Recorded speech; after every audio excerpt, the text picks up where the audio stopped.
कुछ लोग होते हैं जो इतिहास के सांचे में ढल जाते हैं, वहीं कुछ लोग होते हैं जो इतिहास के सांचे को ही बदल डालते हैं। ऐसा ही किया हिंदी साहित्य संसार में मुंशी प्रेमचंद ने। उन्होंने अपने लेखन कौशल से हिंदी उपन्यास की दशा और दिशा को बिल्कुल चेंज ही कर दिया। आखिर उन्होंने ऐसा क्या किया जिस कारण उन्हें हिंदी साहित्य में उपन्यास सम्राट का दर्जा दिया जाता है? उन्होंने ऐसा कौन सा काम किया, उन्होंने ऐसा कौन सा परिवर्तन किया, उन्होंने ऐसा कौन सा योगदान दिया जिस कारण उन्हें हिंदी साहित्य का उपन्यास सम्राट कहा जाता है? इन्हीं सवालों के जवाब आज हम इस लेक्चर में जानेंगे। नमस्कार दोस्तों, बहुत स्वागत है आप सभी का हिंदी साहित्य वैकल्पिक विषय की क्लास में। चलिए अपनी क्लास को टू द पॉइंट शुरू करते हैं। देखिए, किसी भी व्यक्ति की जो महानता होती है ना, उसके द्वारा किए गए कार्य के आधार पर होती है। उसने अपने कार्य क्षेत्र में कितना अच्छा, कितना शानदार कार्य किया है, उससे उसकी महानता तय होती है। ठीक है, जैसे आप जानते हैं मेजर ध्यानचंद को हॉकी का जादूगर कहा जाता है। क्यों कहा जाता है? क्योंकि उन्होंने हॉकी में भारत के लिए बहुत ही अच्छा योगदान दिया। उसी तरह सचिन तेंदुलकर को क्रिकेट का भगवान कहा जाता है। क्योंकि उन्होंने क्रिकेट में बहुत अच्छा योगदान दिया। उसी हिसाब से मुंशी प्रेमचंद को उपन्यास सम्राट कहा जाता है। क्योंकि उन्होंने उपन्यास की दशा और दिशा को ही बदल दिया। उन्होंने ऐसे ऐसे परिवर्तन किए जिस कारण उपन्यास को जो स्तर भारत में मात्र 20 वर्षों में मिल पाया, वो स्तर तक पहुंचने में पश्चिम में 150 साल लग गए। तो आइए समझते हैं कि मुंशी प्रेमचंद ने ऐसा कौन सा योगदान दिया, ऐसा कौन सा काम किया जिस कारण उपन्यास को ऐसा दर्जा मिल पाया। मुंशी जी के योगदान को हम कुछ बिंदुओं में समझ सकते हैं। जैसे कि उन्होंने साहित्य के दृष्टिकोण में कौन सा परिवर्तन किया, अर्थात आप किस दृष्टिकोण से साहित्य लिख रहे हैं। ठीक है, उसके बाद साहित्य की सामाजिकता, उसके बाद किसान, मजदूर, वंचित वर्गों को पहली बार साहित्य संसार में नायक बनाया, नायक को लोकतंत्रीकरण किया, इसको भी समझते हैं। फिर भाषा के स्तर पर उन्होंने क्या परिवर्तन किया, उपन्यास को चरम यथार्थवाद के स्तर पर पहुंचाया, इस कॉन्सेप्ट को भी हम लोग बारी बारी से समझते हैं। देखिए, पहला, उद्देश्य और दृष्टिकोण के स्तर पर कोई लेखक, कोई रचनाकार, कोई उपन्यासकार साहित्य लिखता क्यों है? पैसा कमाना है, मनोरंजन के लिए, हैरी पॉटर जैसे उपन्यासकार, या लोकप्रियता के लिए कि मुझे बहुत सारी पॉपुलैरिटी मिले, बहुत सारी वेल्थ जनरेट हो? ना, मुंशी प्रेमचंद जी के नजर में साहित्य का यूज इसलिए नहीं है, वो इसलिए साहित्य नहीं लिखते हैं। वो लिखते हैं कि समाज को अवेयर कर सके, समाज में जो समस्याएं चल रही हैं उसको मैं अपने उपन्यास में शामिल करूं, जिससे जो मेरा पाठक है वो पढ़े, वो अवेयर हो समस्या के बारे में और वो कुछ अच्छा काम करने के लिए आगे आए, उस समस्या को सॉल्व करने के लिए आगे आए। उनका दृष्टिकोण ये था। समझ गए? दृष्टिकोण समझ गए? मुंशी प्रेमचंद जी ने दृष्टिकोण के स्तर पर परिवर्तन किया। इनसे पहले के उपन्यासकार और आजकल के जो चिटपुट उपन्यासकार हैं वो क्या करते हैं, मनोरंजन के लिए लिखते हैं। जैसे हैरी पॉटर जैसे उपन्यास लिख दिया, मान लीजिए शक्तिमान जैसे उपन्यास, अवेंजर्स, इस तरह के उपन्यास, पहले वाले सरकटीलास, इस तरह चंद्रकांता, जिनका सामाजिक जीवन से कोई लेना देना ही नहीं था, इस तरह का उपन्यास उन्होंने लिखा। लेकिन मुंशी जी ने क्या किया, नहीं, हमें साहित्य से समाज को अवेयर करना है। उन्होंने सामाजिक समस्याओं को शामिल किया अपने उपन्यास में।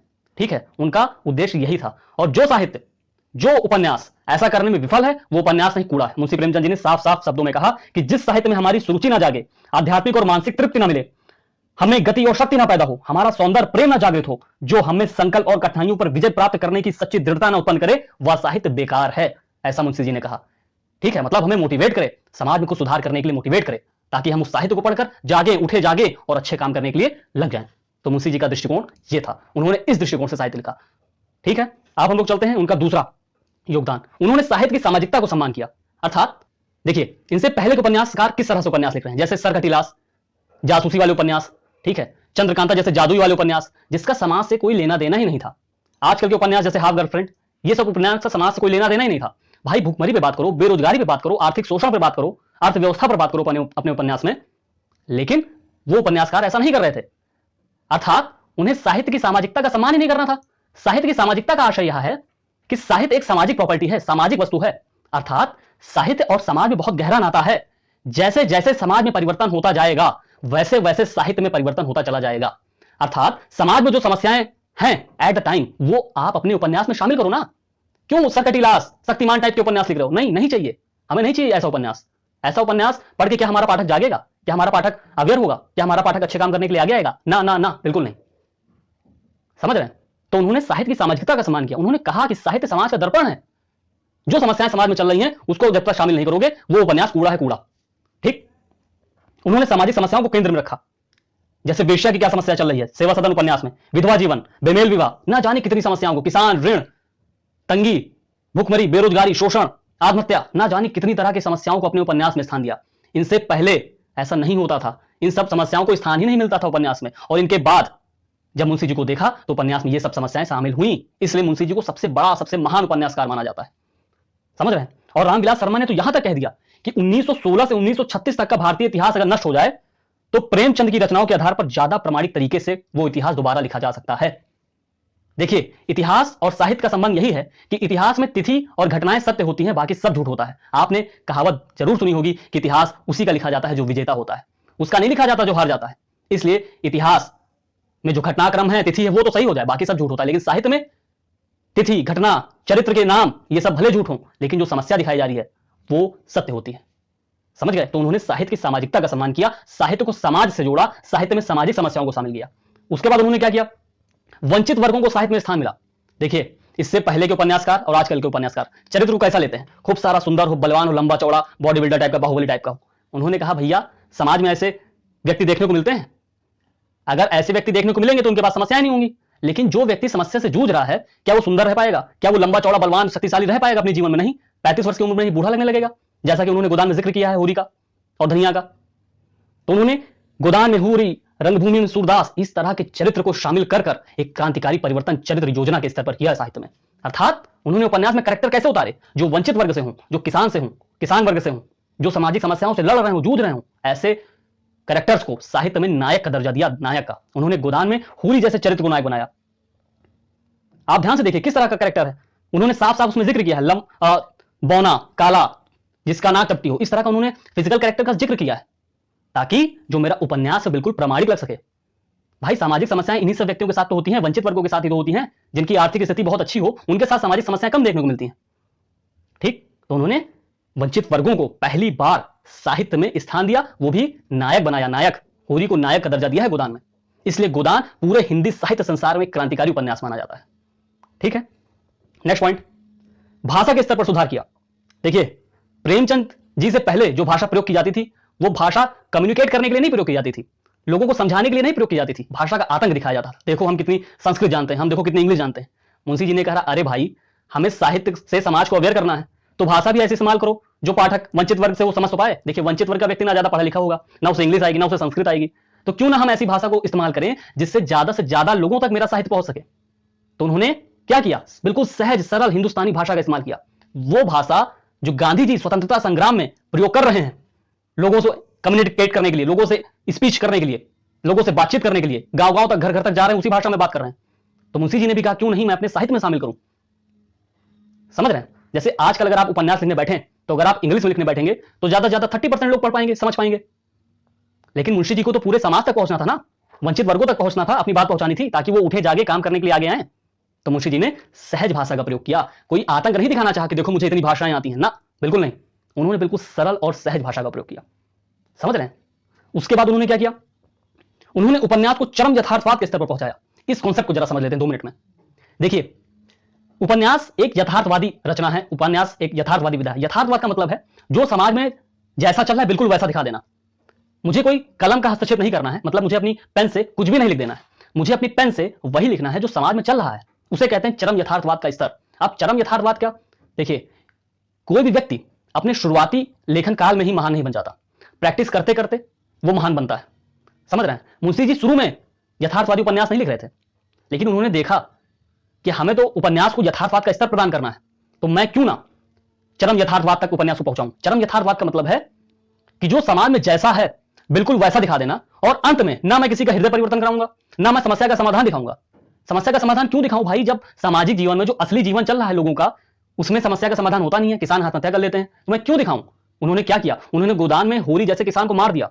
उन्होंने दिखाया कि देखो भाई, जब जिंदगी में, अपनी निजी जिंदगी में, असल जिंदगी में जब समस्या का समाधान नहीं हो रहा है, किसान आत्महत्या कर रहे हैं, लोगों पर ऋण का बोझ बढ़ता चला जा रहा है, तो मैं क्यों समस्या का समाधान दिखाऊं। इसे ही कहते हैं उपन्यास को चरम यथार्थवाद के स्तर पर पहुंचाना।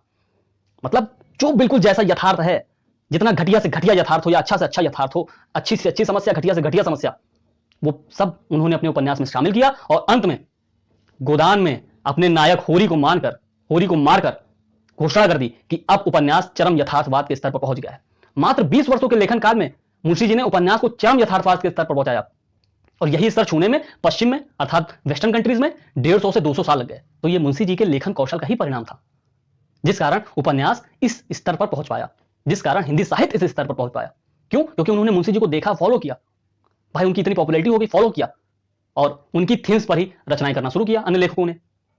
समझ रहे हैं? तो उन्होंने उपन्यास को चरम यथार्थवाद के स्तर पर पहुंचाया। कोई ईश्वरीय हस्तक्षेप नहीं किया।